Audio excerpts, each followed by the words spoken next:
Galaxias y Centellas, solo apto para curiosos.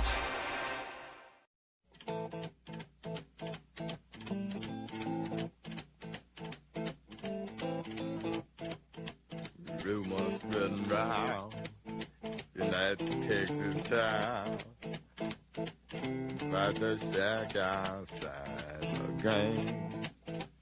You know what I'm talking about. Just let me know if you wanna go to that home out on the range. They got a lot of nice girls.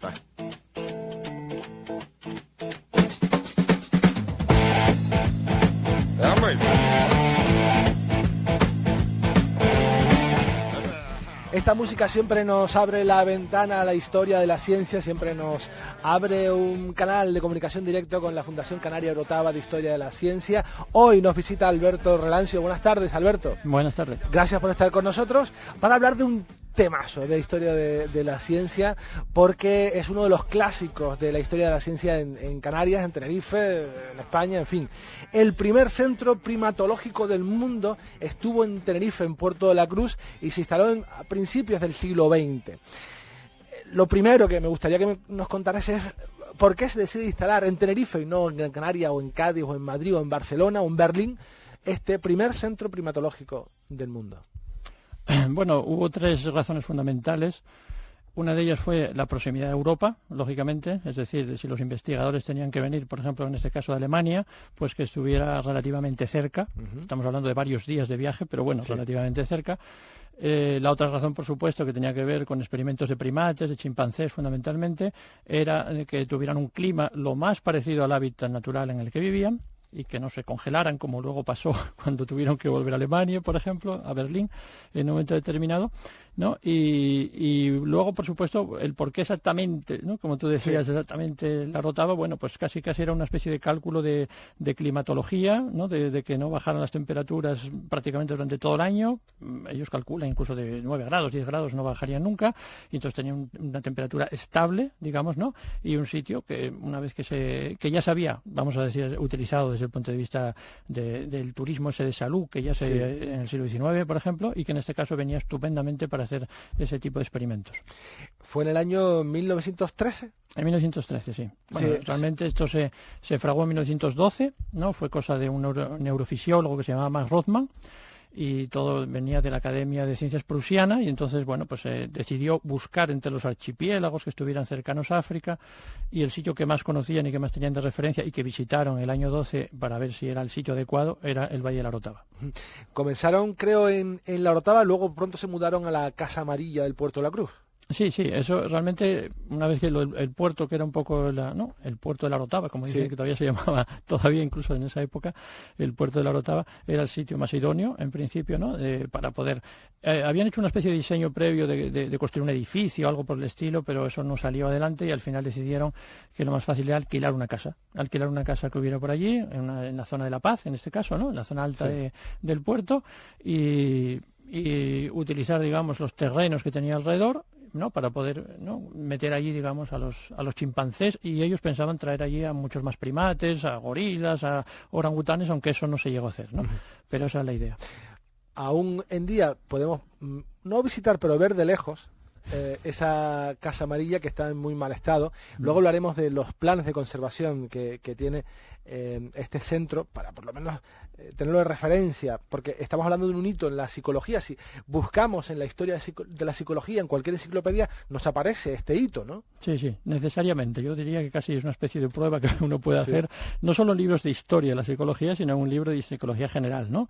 Es decir, yo creo que si uno hace la prueba de buscar en los manuales estándar o cualquier introducción a la psicología lo que tenga que ver con teorías del aprendizaje o con la inteligencia en particular, y no digamos de psicología animal o psicología comparada, casi es imposible que no te citen que los experimentos que Keller, en este caso en particular, hizo en 1914, ¿no? Porque eso fue un poquito posterior, ¿no? En Tenerife, ¿no? Y que eso supuso un hito fundamental en la historia de la psicología importantísimo. ¿Y en qué consistió esos experimentos? ¿Qué hacían? ¿Qué pruebas?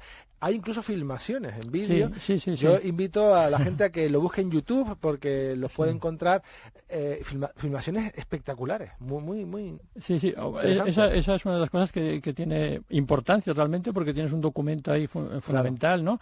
Y de hecho, se ha dicho, yo tenía por ahí un artículo de periódico donde se decía efectivamente que hace unos años, cuando la Filmoteca y todo ese tipo de historias aquí en Canarias decía que era lo más antiguo que había filmado sobre Canarias y tal, hablaban de cosas de 1915, bueno, en el caso de Keller es de 1914 prácticamente, y son pequeñas filmaciones hechas con chimpancés de pocos minutos, en total unas 12, 14 minutos se conservan, se puede limpiar un poco como en algunos casos han hecho algunas universidades y se ve perfectamente ese tipo de experimentos que se hacían, que en principio eran experimentos sobre inteligencia. No fueron los únicos que se hicieron, es verdad, ¿eh? Hubo experimentos, o sea, realmente fue un periodo relativamente largo el que estuvo aquí Keller, porque le pilló la Primera Guerra Mundial, y entonces un poco la idea de la estación de antropoides, que era como se llamaba, era, digamos, que ir rotando diferentes directores que iban a ir haciendo diferentes cosas. Entonces Keller realmente vino aquí en los últimos años de 1913 y él, bueno, pues calculaba que más o menos iba a estar un año y pico para lo que él necesitaba hacer. Y así que esto está filmado prácticamente casi todo en 1914. Y entonces son ese tipo de experimentos que mucha gente conoce porque habrá visto en un momento determinado, ¿no? Donde los chimpancés lo que tratan es de conseguir comida, y entonces los obstáculos, digamos, que se les ponen son varios, ¿no? Se le pone la comida en un lugar muy alto y tienen que apilar una serie de cajas que tienen por allí dispersas, ¿no? En el sitio donde estaban. Eso también eso hay que verlo, ¿no? Como tú decías, sí, claro. Hay que ver cómo se hacía este tipo de historias. O también se jugaba con la cuestión de herramientas, de palos, ¿no? Que se les dejaba un poco al tal, de palos más cortos o más largos que permitieran de alguna manera que alcanzar la comida cuando uno se daba cuenta de que el palo corto permitía alcanzar el palo largo y con el palo largo podías coger la comida, por ejemplo, ¿no? O de rodeos, es decir, había varias variantes que en el fondo lo que trataban era de intentar ver si, dicho en términos de Keller, el chimpancé tenía algún tipo de conducta similar a la humana, salvando las distancias, pero similar a la humana, que se pudiera llamar inteligente. Y esto fue una revolución porque hasta ese momento, a principios del siglo XX, finales del siglo XIX, se pensaba que los animales estaban a años luz en cuanto a inteligencia, ni se podía pensar que tuvieran ese tipo de actitudes y que usaran herramientas, etcétera. Y esto un poco fue a modificar y a darnos un toque de humildad, ¿no?, a los seres humanos, porque ver cómo el chimpancé efectivamente utiliza un palo pequeño para alcanzar un palo largo, porque ese palo largo le permite llegar a lo que él quiere. En fin, me imagino que tuvo que tamaldear los cimientos de la psicología. Sí, realmente la psicología era una ciencia muy joven en ese momento. Realmente estamos hablando de que llevaba 30 y pico años funcionando, y la psicología animal un poco derivaba del evolucionismo de Darwin, ¿no? Sobre todo en Alemania, ese tipo de historias. Entonces sí se pensaba que podía haber una continuidad, por supuesto, entre seres humanos y en este caso primates, no humanos, ¿no? Digamos, ¿no? Simios, ¿no? Por decirlo así. No se había hecho prácticamente cuestiones experimentales con primates, se había hecho muy poco. Y lo que se había hecho, que habían hecho los americanos, y con el que al principio, cuando lees el libro de Keller fundamental, ves que la referencia es de un psicólogo americano que se llama Thorndike, que había hecho unas célebres, que también se pueden ver por internet, por cierto, unas célebres experimentos muy bien hechos desde el punto de vista metodológico, digamos, con gatos y perros, ¿no? Donde en las famosas puzzle box, que eran unas cajas problema, ¿no? Donde metía a los gatos y los perros a ver si conseguían abrir la caja, y él iba notando, digamos, lo que llamaba curvas de aprendizaje, si aquello funcionaba, ¿no? Él llegó a la conclusión de que los perros y los gatos realmente no tenían conductas inteligentes, que aquello era puro ensayo y error, y que si atinaban con el mecanismo que abría la caja, pues salían y ya está, ¿no? Pero entonces eso le llevó a Thorndike, y Thorndike tuvo mucha importancia en la psicología americana, a decidir que realmente había un abismo, digamos, entre lo que hacían los animales y lo que podían hacer los seres humanos. Y incluso Thorndike llegó a trabajar también con algún primate, ¿no? Y tuvo unos resultados un poco ambiguos, diríamos hoy en día, que se podían haber interpretado muy en la línea de Keller, pero no lo hizo. No lo hizo. No lo hizo. Han pasado algo más de 100 años desde estos experimentos, y ahora, pues, el estado actual de esa instalación histórica, como digo, de la psicología, de la ciencia en general, ese estado es ruinoso. Y no parece que vaya mejor. ¿Cuál es el estado actual del proyecto, pues, tan recurrente que sale y desaparece con los años, de recuperar esa instalación? Sí, se lleva, la verdad es que es una especie de culebrón gigantesco, ¿no? Gigantesco. De hace muchos años, desde el punto de vista legal, desde el punto de vista de la declaración de la casa como bien de interés cultural, que primero se consiguió, luego se recurrió, se volvió a conseguir.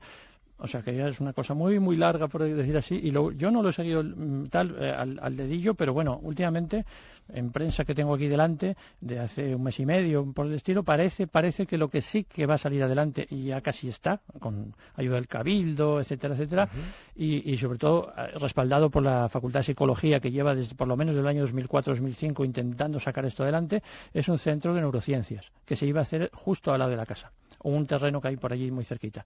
Eso parece que pensaban, y no sé si lo habrán hecho, pero este mes, el mes de junio, pensaban licitarlo ya para que eso saliera como una cosa que se fuera a hacer en los próximos meses.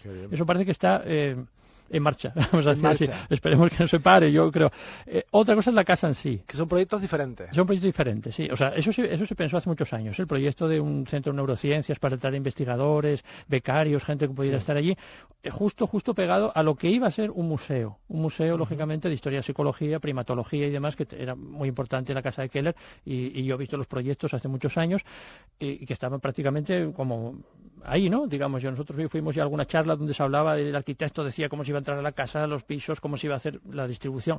Bueno, pues nada, parece que todavía el choque con los propietarios de la casa está bloqueado todavía. No, que yo sepa, todavía no se ha desbloqueado, así que lo de la casa algún día lo veremos, ¿no? Bueno. Algún día lo veremos, pero de momento todavía no se ha solucionado. ¿Y qué tiene que ver la Fundación Canaria Orotava de Historia de la Ciencia en todo este proyecto? ¿Qué es el papel? ¿Cuál es el papel de la Fundación en esta historia? Bueno, nosotros hicimos mucho, por supuesto, lo de Historia de la Ciencia para nosotros era fundamental, y hace unos cuantos años nosotros intentamos rescatar, digamos, lo de la Casa Amarilla, porque nos parecía que era un hito científico en la historia de ciencia canaria fundamental, importantísimo, y además teniéndolo ahí al lado, vamos, es una cosa que nos parecía increíble, ¿no? Que esto no se sacara adelante de alguna manera y funcionara.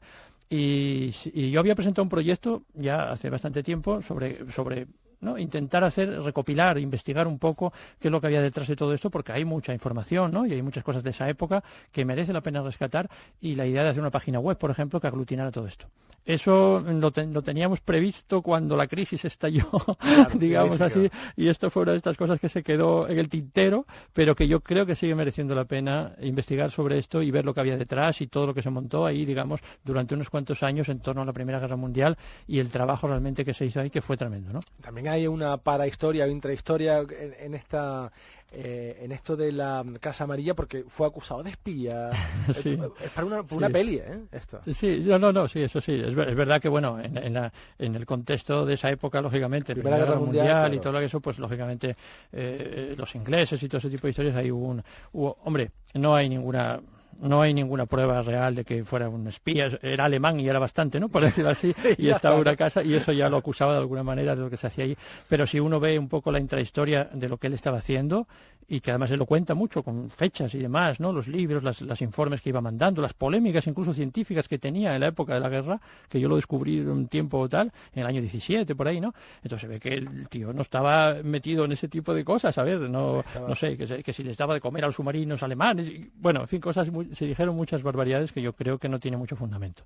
Más allá de ser un alemán que, por supuesto, se quedó allí por narices, ¿no? Por el hecho de la guerra, tuvo que quedarse en Tenerife hasta el año 20 prácticamente, ¿no? Y fundó el primer centro primatológico del mundo, que hoy por hoy es un edificio que está en ruinas, y hacemos un llamamiento, por favor, a quien pueda desatascar este asunto para que más pronto que tarde veamos esa casa restaurada, hecha un museo para recordar todo esto, y un centro de investigación también. Alberto Relancio, de la Fundación Canaria Orotava de Historia de la Ciencia, ha sido un placer tenerte con nosotros, como siempre. Hasta luego. Hasta luego. Adiós.